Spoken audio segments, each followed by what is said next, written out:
Bismillahirrahmanirrahim. Assalamualaikum warahmatullahi wabarakatuh. Pemirsa Mimbar Jumat Fajar Online yang sama-sama berbahagia.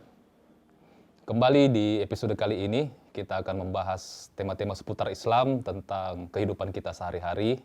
Bersama kita telah hadir Ustadz Muhammad Rusli SHY MH.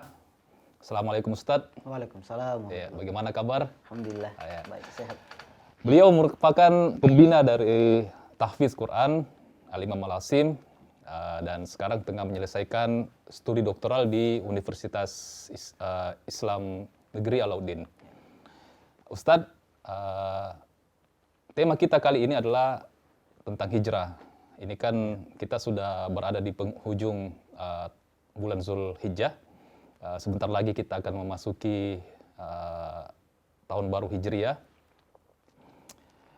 Soal hijrah ini Ustadz, ada populer hadis Nabi di Arba'in Nawawi, hadis pertama yang bersambung dari itu innamal a'malu binniyat, kemudian dan seterusnya.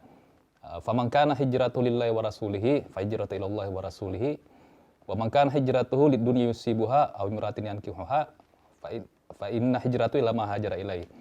Jadi tampaknya ada dua macam hijrah di sini Ustadz. Yang pertama itu hijrah karena Allah dan Rasulnya, dan hijrah selain Allah dan Rasulnya. Mungkin Ustadz Rusli bisa menjabarkan kepada kita semua, kira-kira apa perbedaan dari hijrah karena Allah dan hijrah karena selain Allah? Ya. Assalamualaikum warahmatullahi wabarakatuh. Waalaikumsalam warahmatullahi wabarakatuh. Ya, alhamdulillahirabbil alamin. Assalatu wassalamu ala Rasulillah wa ala alihi washabihi ajma'in. Ya, tentu yang pertama kita bersyukur kepada Allah Subhanahu wa taala. Kedua, kita bersalawat kepada baginda Rasulullah Muhammad sallallahu alaihi wasallam. Allahumma shalli ala Muhammad. Ya, terima kasih atas waktu dan kesempatannya. Saya diundang di tempat ini, kita bersama-sama berbagi ilmu, sharing. Mudah-mudahan tentu harapan kita majelis ini menjadi majelis mubarakah untuk kita semua. Amin. Ya, memang kalau kita bicara fenomena hijrah ini, ya penyebarannya itu luas sebenarnya. Ya, beberapa pendapat ya mengenai hijrah itu kita bisa lihat, kita bisa baca, bahkan kita bisa pahami sangat begitu banyak. Sehingga yang menjalankan teori pada hijrah juga ini beragam macam. Nah, tergantung pemahaman sebenarnya.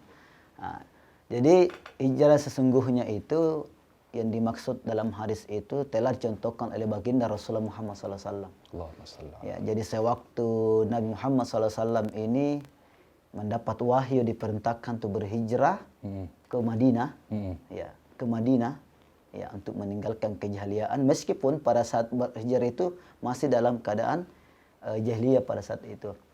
Tapi itu perintah Allah Subhanahu wa taala untuk mencapai yang namanya kebaikan dan terhindar daripada kesesatan, daripada kejahilian itu. Nah, makanya kenapa Rasulullah mengatakan bahwa siapa-siapa yang berhijrah untuk yang lebih baik, maka semuanya berhijrah karena Allah. Kenapa? Karena pertama tujuannya itu betul-betul karena ingin mendapat ridha Allah dan terjaga daripada sesuatu yang tidak diridhai oleh Allah Subhanahu wa taala. Itu yang pertama. Nah, jadi saya kira sangat jelas itu. Saya kira jelas. Karena bukti daripada hijrah Rasulullah telah memberikan kita banyak pelajaran, bahkan keberhasilan luar biasa. Sehingga di kota Madinah itu, ya Rasulullah mampu mempersatukan kaum-kaum yang berseberangan, kelompok-kelompok yang tidak sama, bahkan para masyarakat waktu itu yang kejahiliannya itu menyekutukan Allah Subhanahu wa taala, tetapi dengan hijrahnya Nabi, ya mampu menyatukan semua, bahkan semua bertekad bertauhid kepada Allah. Itu yang pertama. Yang kedua, ya dikatakan hijrah kan satu pertama karena memang ada orang berhijrah karena untuk ya mendapat sesuatu yang karena nanti dia berhijrah baru bisa dapat. Makanya ada dua ini Ustaz yang ya, ada dua. Contoh, ketika kita contoh kecil saja mungkin. Kalau kita ini mungkin dalam sebuah pekerjaan, ya sebuah pekerjaan, dalam pekerjaan itu ya ada syarat pertama bahwa kita harus menggunakan hijab ya. Oke. Nah, itu bisa juga salah satu ya makna pada berhijrah karena tujuan dunianya sesuatu ya. Tetapi secara teori orang itu belum tentu bisa dikatakan hijrahnya karena Allah Subhanahu wa taala. Walaupun sebenarnya kelihatannya tujuannya syar'i. Syar'i. Oke. Tetapi secara teori tidak. Makanya kita kadang melihat ternyata hijrah ini pada tempat-tempat dan kondisi-kondisi tertentu. Itu. Jadi itu bedanya. Makanya terkadang ada pertanyaan, dia sudah berhijrah karena sudah berhijab. Ya, itu masih tanda kutip. Dalam tanda kutip apa? Tanda tanya juga, Ustaz, ya. Tanya. Bisa saja dia berhijrah karena untuk memenuhi sebuah persyaratan. Ya, yang dimaksud di sini berhijrah karena Allah Subhanahu wa taala, karena betul-betul ingin mengubah hidupnya yang diterpa keterpurukan untuk menuju yang lebih baik. Ya, contoh. Yang kita lihat sekarang ini fenomena apalagi panasnya politik yang ada. Isu-isu bahkan bisa kita respon dengan baik karena banyaknya bermunculan yang namanya kelompok-kelompok hijrah. Banyak sekarang komunitas hijrah ini yang bisa dikatakan viral di dunia medsos. Contoh yang dipimpin langsung oleh para selebriti. Kedua, ya ada namanya sekarang kelompok hijrah namanya Yuk Ngaji dan lain-lain. Nah, itu saya kira saya pribadi sangat merespon. Tentunya kita semua. Nah, hanya saja di sini, ya kita harus memahami tentang hijrah yang sebenarnya. Jangan sampai kita berhijrah lantas menimbulkan sebuah perbedaan atau kelompok-kelompok tertentu. Contoh, hijrah ini karena dinaungi atau dipegang oleh kelompok ini. Hijrah yang satu, komunitas hijrah yang satu karena dipimpin oleh ini. Dan bisa saja kelihatan perbedaan daripada gerakan-gerakan tertentu itu. Jadi saya pribadi menyampaikan bahwa sesungguhnya hijrah itu tidak mempunyai sekat atau kapling-kapling tersendiri. Pada dasarnya hijrah tujuannya hanya satu, ya, kembali kepada pengertian yang secara umum bahwa bagaimana kita berhijrah menuju jalan yang lebih baik daripada sebelum-sebelumnya. Nah, bukan karena hijrah ini hanya membuat diri kita, membuat kehidupan kita ini lebih tren saja. Ya, contoh misalnya para selebriti yang awalnya di dunia ini, setelah dia tinggalkan dunia, misalnya permusikan, dia angkat dirinya dengan dunia dakwah dengan adanya komunitas-komunitas hijrah, menampilkan sebuah argumentasi yang membuat pro, bisa saja membuat pro kontra dan lain-lain. Nah, makanya saya selalu mengatakan bahwa komunitas yang berhijrah ini apapun bentuknya itu selalu harus ada pendampingan. Ya, tidak begitu sekedar kita mendukung dari pemimpin-pemimpin, tetapi harus ada pendampingan. Mereka harus didampingi. Kayak itu, Ustaz, yang dampingin ya seperti misalnya dari majelis ulama, tokoh-tokoh yang berpengaruh dan lain-lain. Kenapa? Catatan pertama, kita khawatirkan karena namanya ini orang berhijrah, kita tidak bisa menyamakan semua dari kapasitas keilmuan mereka. Namanya berhijrah, ya ada memang betul-betul haus dengan ilmu agama. Ada memang yang sudah belajar sedikit, ada memang yang sudah di atas, bahkan betul-betul tidak tahu. Kenapa harus ada pendampingan? Kan kita khawatirkan justru generasi yang berhijrah sepertinya semangatnya luar biasa sehingga tidak bisa terbendung. Nah, sehingga kenapa? Apa yang menyebabkan banyak sekarang misalnya Muhammad terus yang muncul. Ya, paham-paham yang garis keras yang muncul itu sebenarnya berawal daripada generasi atau anak muda yang berhijrah sebenarnya. Tapi dengan pengetahuan yang sangat minim. Ya, minim dan tidak didampingi. Diterima oleh yang ekstrim kayak seperti itu, Ustaz. Ya. Jadi memang betul itu, Ustaz. Ketika orang berhijrah, semangat berislamnya memang sangat tinggi. Karena semangat Islamnya sangat tinggi, semangat untuk mendakwah juga itu sangat tinggi, Ustaz. Bergelora. Jadi apapun yang dia peroleh, apapun yang dia peroleh di komunitas barunya ini, dapat pasti dia akan terima. Makanya harus ada pendampingan. Karena bisa saja di luar pada pengetahuan kita ada yang memanfaatkan kesempatan ini, ya, untuk memberikan seperti yang tidak diinginkan oleh pemerintah. Misalnya aksi-aksi yang dianggap keras, dianggap melawan ini, karena dia mengatakan mengedepankan ini hijrah, ya, ini hijrah. Kita harus hijrahkan semua sehingga tidak bisa lagi terkontrol dari yang mana hijrah yang dimaksud ini, sehingga doktrin-doktrin yang muncul ya bisa saja ya melunakkan hati mereka bahwa ya, hijrahkan semuanya. Pokoknya ketika pemerintah dianggap tidak sesuai dengan keinginannya, berarti dianggap tidak berhijrah. Inilah kenapa saya menyampaikan bahwa apapun bentuk komunitas hijrah yang ada sekarang ini luar biasa kita harus dukung karena berefek baik.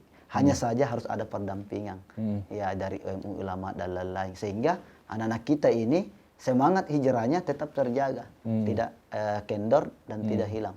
Yang kedua, catatan yang terpenting untuk hijrah sebenarnya yang dimaksud hadis ini, kita betul-betul berhijrah bukan hanya sekedar untuk mengekspos diri kita bahwa kita sudah hijrah. Nah, ini Ustaz. Jangan. Kenapa? Karena kata-kata di sini sama halnya orang ketika kita bertobat ya. Ya, bahwa Allah mencari orang-orang yang bertobat, innallaha yuhibbut tawwabin wa yuhibbul mutatahhirin. Jadi orang yang tobat mensucikan diri itu sebenarnya dirinya dan kepada Allah yang tahu sebenarnya. Orang yang mengatakan dirinya berhijrah, yang menulis dan lain itu sebenarnya kita tidak bisa mengetahui hijrahnya dalam bentuk fisik saja atau sebagai bentuk hati. Kenapa? Ini yang banyak selaku saya pribadi mohon maaf melihat fenomena hijrah kekinian sebenarnya juga sedikit ada fenomena yang perlu menjadi catatan. Jadi yang dimaksud dengan hijrah betul-betul ini generasi kita memperlihatkan hijrahnya ini dengan pertama memakmurkan masjid. Jangan sampai kita mengatakan hijrah tetapi teorinya tidak sesuai. Yang jadi esensi dari hijrah ini membawakan nilai positif yang luar biasa. Pertama membangun karakter bangsa tentunya, ya, memberikan motivasi beragama kepada siapa saja. Nah itu bisa terjadi kalau kita melihat teorinya. Contoh masjid dimakmurkan, pengajian-pengajian dimakmurkan, ikut talaki Al-Quran, ikut mengaji. Itu sebenarnya daripada esensi daripada hijrah karena kelihatan hijrahnya. Iya. Yang sekarang kita tidak lihat hijrahnya karena mungkin pertama dia main sinetron seperti ini, lantas dia hanya sudah tutup hijab, lantas kita mengatakan berhijrah. Oke lah secara penampilan berhijrah. Tetapi yang kita inginkan hijrahnya ini bagaimana mengikuti hijrahnya Rasulullah SAW.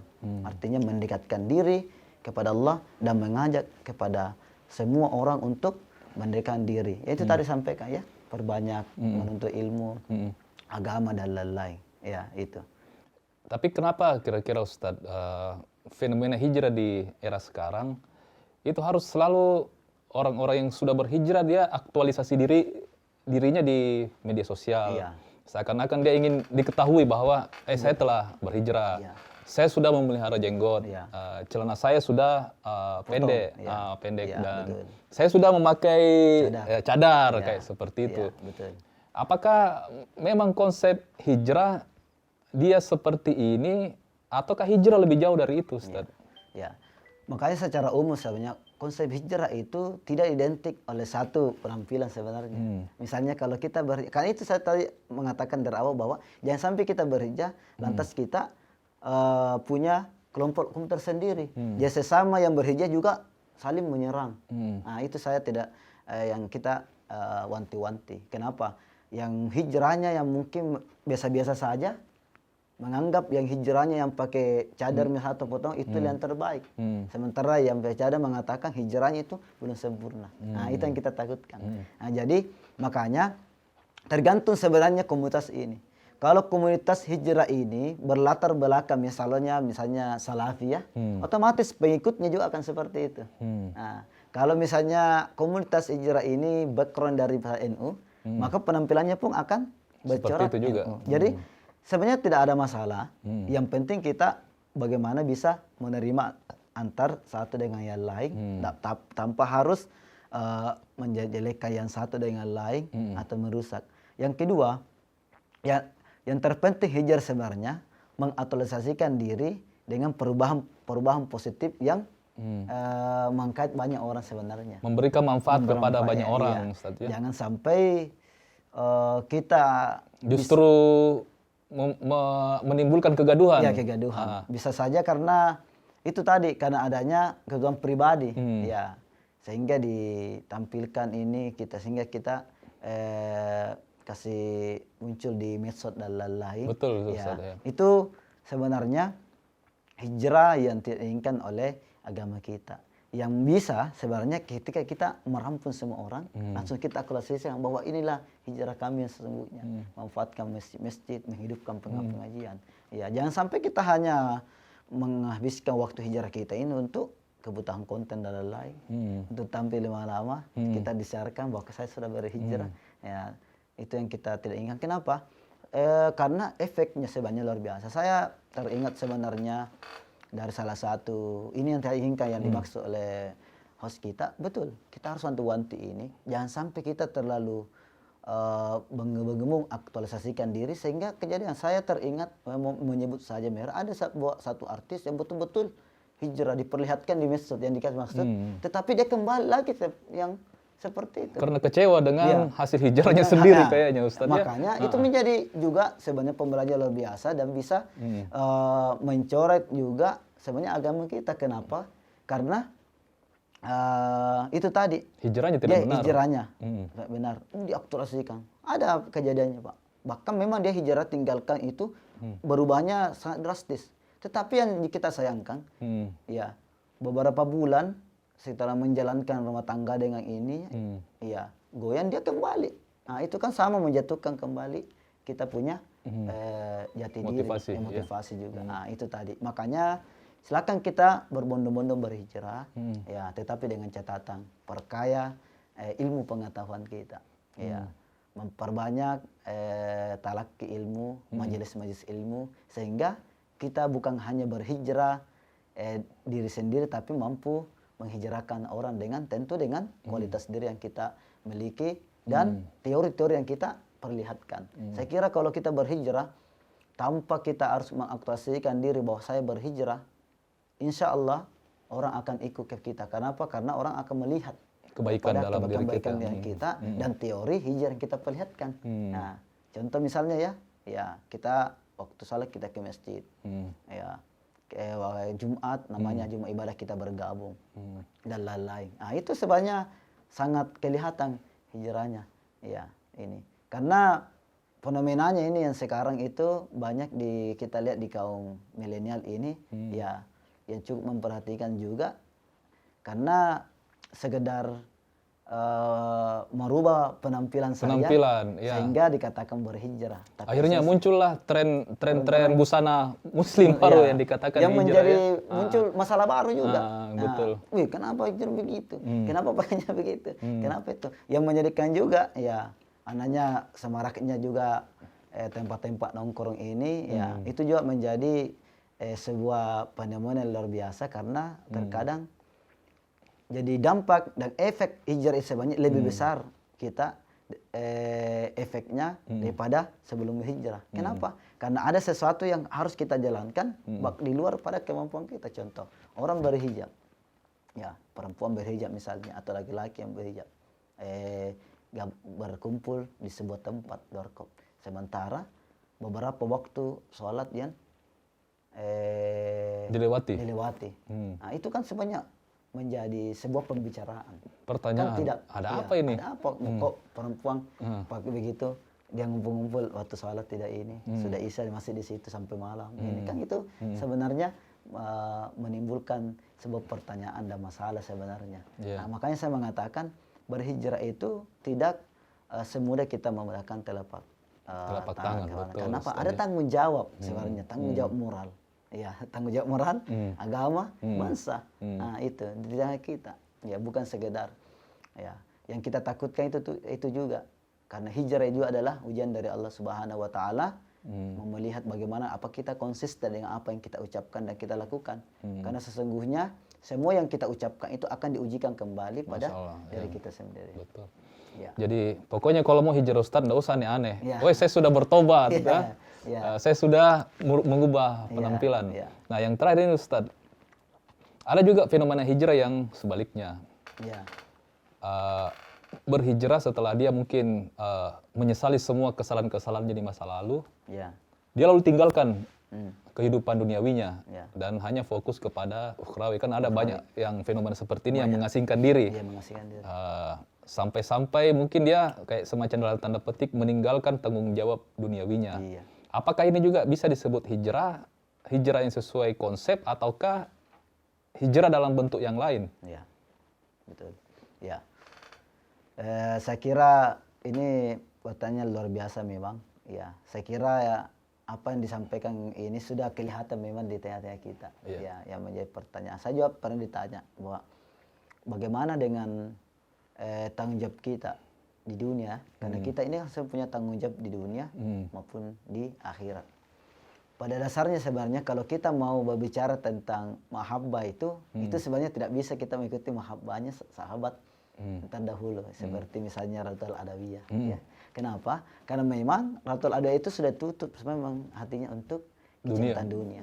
Bahkan Ratul Adawiyah itu pernah mengatakan, saya bukan berarti tidak menginginkan misalnya keluarga dan lain-lain dan melarang kepada kalian untuk berkeluarga, tetapi saya memang untuk diri karena takut kalau saya memiliki keluarga dan lain-lain itu akan membagi cinta saya kepada Allah. Ya, jadi sebenarnya yang dimaksud hijrah ini ya tanpa harus sebenarnya meninggalkan tanggung jawab kita. Karena kita harus sadari bahwa kita ini difasilitasi dunia ini untuk beribadah juga kepada Allah. Difasilitasi dengan keluarga juga adalah ibadah dari Allah. Ya. Difasilitasi diberikan istri keturunan itu juga ada fasilitas ibadah di jalan Allah. Jadi saya kira kalau kita memakai konsep berhijrah lantas meninggalkan semuanya semata-mata mengatakan ini akhirat, itu saya tanda kutip juga sebenarnya. Kenapa? Karena di sisi lain kita berhijrah untuk mendapat ridho Allah, tapi di sisi lain kita belum tentu ridhoi. Kenapa? Karena kita tinggalkan tanggung jawab kita yang muamalahnya luar biasa.